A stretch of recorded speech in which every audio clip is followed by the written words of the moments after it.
Quand on est parent et que nos enfants se disputent, on a souvent tendance à jouer le rôle du juge de paix. Pourtant, ça peut être intéressant d'inviter nos enfants à résoudre leurs conflits par eux-mêmes quand ça s'y prête, bien entendu.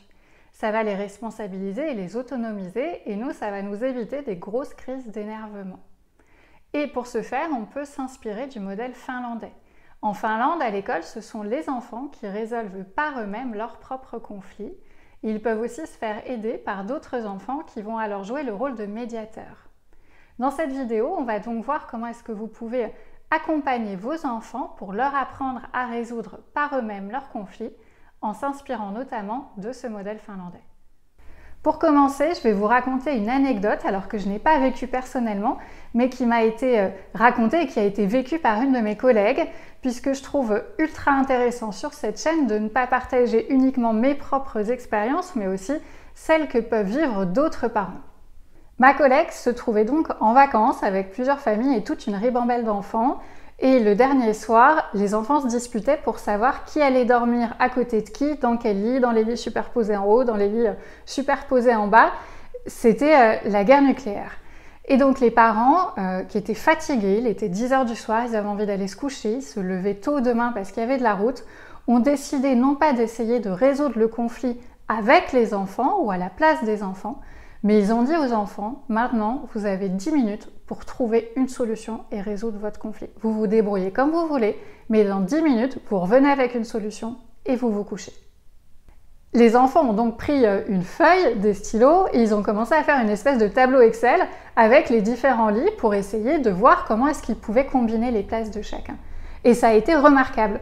Au bout de 10 minutes, ils sont revenus avec une solution. Ils étaient tous hyper contents et hyper satisfaits de ce qu'ils avaient trouvé. Le conflit était terminé et tout le monde a pu aller se coucher. Ce qui est intéressant dans ce partage d'expérience, c'est qu'on voit à quel point les enfants, en cherchant la solution par eux-mêmes, ont pu trouver la solution qui leur convenait le mieux.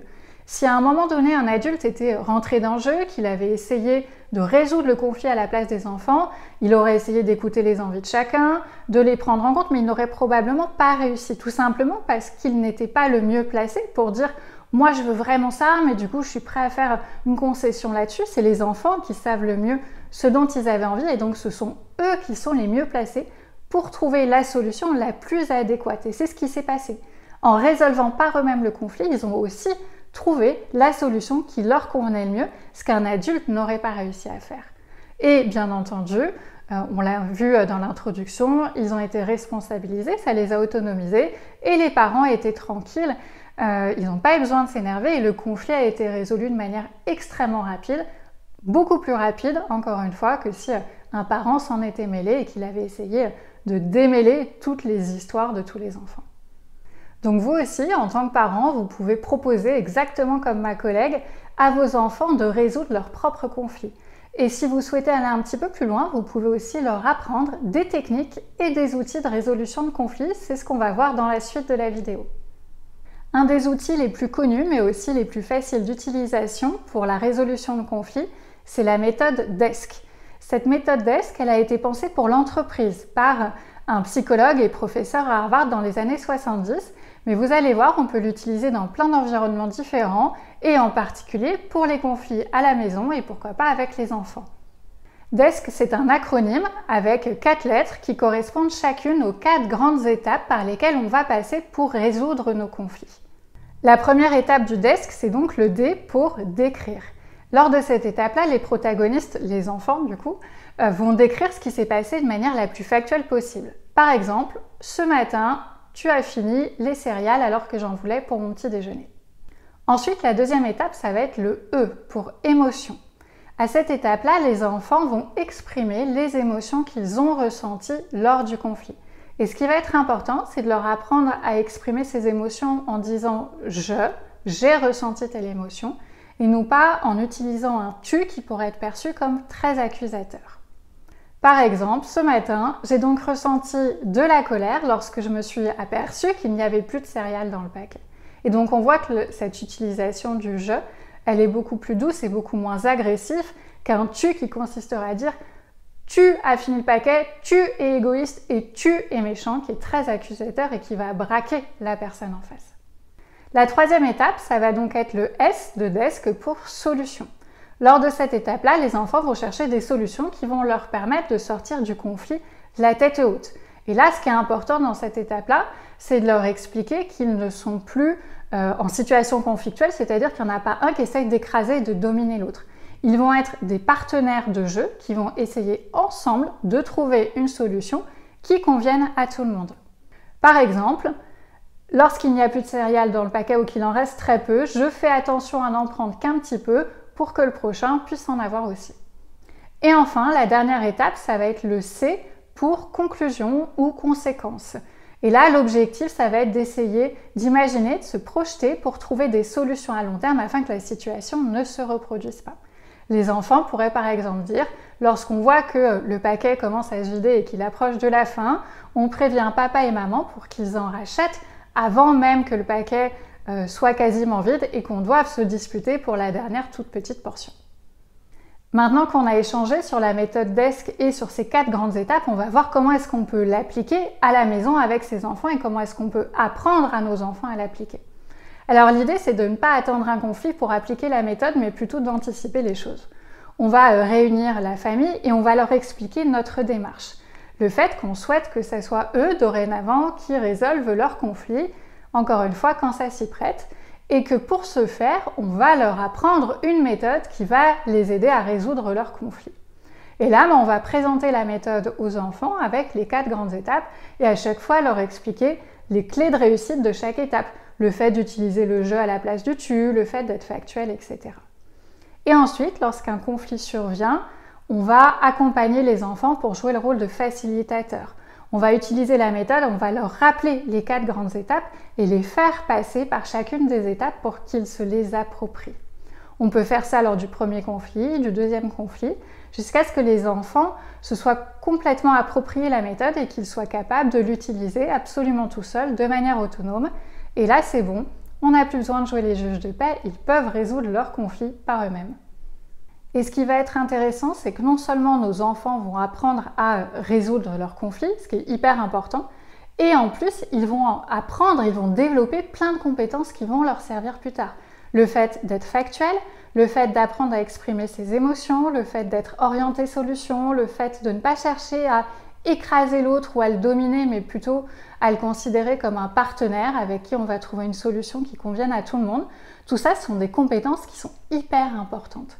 Et c'est pour ça qu'en Finlande, les enfants apprennent toutes ces compétences-là et la gestion des conflits dès l'école, parce qu'on considère que c'est des apprentissages qui sont tout aussi importants que le français ou les maths. Et justement, on va aller faire un tour du côté de la Finlande pour voir comment est-ce que les élèves apprennent à résoudre leurs conflits à l'école et surtout comment est-ce qu'ils se font aider par d'autres enfants qui prennent le rôle de médiateurs. En Finlande, ce qui est important de savoir, c'est que la médiation, elle est très ancrée culturellement. Les adultes ont l'habitude de faire appel à des médiateurs quand ils ont des conflits, que ce soit des conflits personnels ou professionnels. Des parents, par exemple, qui divorcent, vont pouvoir faire appel à un médiateur qui va les aider à organiser l'agenda de la famille, à savoir quelle semaine les enfants vont chez un parent, chez l'autre, comment est-ce qu'on gère les vacances, etc. Ils vont se faire accompagner par des médiateurs qui auront été formés par l'État. Et à l'école, c'est la même chose. Les enfants qui vivent des conflits peuvent demander à se faire accompagner par des médiateurs qui vont les aider à résoudre leurs conflits. Et dans ce cas-là, les médiateurs qui vont intervenir à l'école vont être des enfants qui en général ont entre 9 et 16 ans et qui sont aussi formés par une association qui est portée par l'État. C'est donc l'État qui impulse cette médiation auprès de l'ensemble des concitoyens finlandais, qu'ils soient adultes ou enfants. Ces enfants qui vont jouer le rôle de médiateur, ils vont donc prendre une casquette, une posture de facilitateur. Ce ne sont pas eux qui vont dire t'as tort ou t'as raison. Ils vont simplement poser des questions pour aider les autres enfants à avancer dans leur résolution de conflit. Ils vont leur demander, à votre avis, qu'est-ce qui s'est passé? Qu'avez-vous ressenti à ce moment-là? Quelle solution peut-on trouver pour résoudre votre conflit? On voit que ces questions sont très proches de la méthode DESC. Les enfants en Finlande sont formés aux méthodes de résolution de conflits exactement comme celles qu'on a vues un petit peu plus tôt dans la vidéo. Et ce sont donc les enfants qui vivent le conflit qui vont trouver les solutions accompagnés par ces médiateurs-là. Et si à la fin de la médiation, aucune solution n'était trouvée, alors un adulte, lui aussi formé à la médiation, pourrait intervenir. Mais uniquement lorsqu'on est dans une impasse et que les enfants n'ont pas réussi à trouver de solutions par eux-mêmes. L'adulte, sinon, son but, c'est d'intervenir le moins possible. Donc il n'intervient que si on est dans une impasse. Et cette manière de faire, en résolvant les conflits des enfants par les enfants, avec l'aide de médiateurs qui sont aussi des enfants, elle fonctionne extrêmement bien. La coordinatrice du programme qui est chargée de former les petits médiateurs explique que les enfants sont responsabilisés et surtout que les conflits sont résolus à long terme. Quand ce sont les enfants qui cherchent des solutions, ils essaient vraiment de trouver la solution qui convient le mieux à tout le monde pour clore le problème. Alors que si à un moment un adulte était intervenu, il n'aurait pas assisté au conflit, il serait intervenu a posteriori, on lui aurait expliqué ce qui s'est passé, il aurait essayé de trouver qui est le coupable, il l'aurait peut-être puni, et finalement ça aurait créé de la frustration entre les enfants. Alors que là, on est vraiment dans l'idée de sortir du conflit par le haut et de trouver une solution qui convient à tout le monde, ce qui permet aux enfants de continuer à être ensemble à l'école, de continuer à se croiser dans les couloirs sans que le conflit reprenne et s'envenime. Et en outre, exactement comme on le disait tout à l'heure avec la résolution de conflits, toutes les compétences que cet apprentissage peut apporter aux enfants, elles sont extrêmement valorisées en Finlande. Le fait d'être orienté solution, d'exprimer ses émotions, d'être factuel, sont des apprentissages qui sont extrêmement importants et l'école finlandaise en a bien pris conscience. Si vous voulez en savoir plus sur l'éducation en Finlande, mais aussi dans les autres pays scandinaves, je vous conseille la lecture du livre de Sophie Blittman qui vient de sortir et qui s'appelle « 5 piliers de l'éducation nordique ». Et en complément, si vous voulez vous aussi mettre en place un système de médiation chez vous pour, encore une fois, apprendre à vos enfants à résoudre leurs conflits par eux-mêmes et potentiellement à se faire aider par un médiateur dans la famille, vous pouvez procéder en plusieurs étapes. Donc l'idée, ça va être exactement comme pour la méthode DESC de réunir la famille et de leur expliquer la démarche et de les former à cette médiation-là. Et ensuite, une fois qu'on va avoir un conflit, les deux personnes qui vont être en conflit vont pouvoir aller faire appel à un tiers qui va jouer le rôle de médiateur.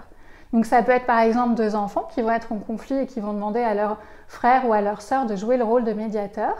On peut aussi demander aux parents de jouer ce rôle de médiateur-là, et dans ce cas-là, il faut vraiment avoir cette posture détachée de facilitateur. Et enfin, on pourrait imaginer un conflit entre un enfant et un parent, et qu'un tiers, soit un autre enfant, soit l'autre parent, joue aussi le rôle de médiateur, puisque ça marche dans toutes les configurations, peu importe entre qui est le conflit. En synthèse, vous l'aurez compris, on a tout à gagner à inviter nos enfants à résoudre leurs conflits par eux-mêmes. Ça permet de leur apprendre plein de compétences qui sont hyper utiles, ce qu'a très bien compris l'école en Finlande, et ça permet aussi de résoudre les conflits de manière durable. Ce sont ceux qui sont concernés, les enfants, qui trouvent leurs propres solutions qui sont forcément plus appropriées que si quelqu'un d'autre s'en était mêlé et avait cherché à résoudre le conflit à leur place.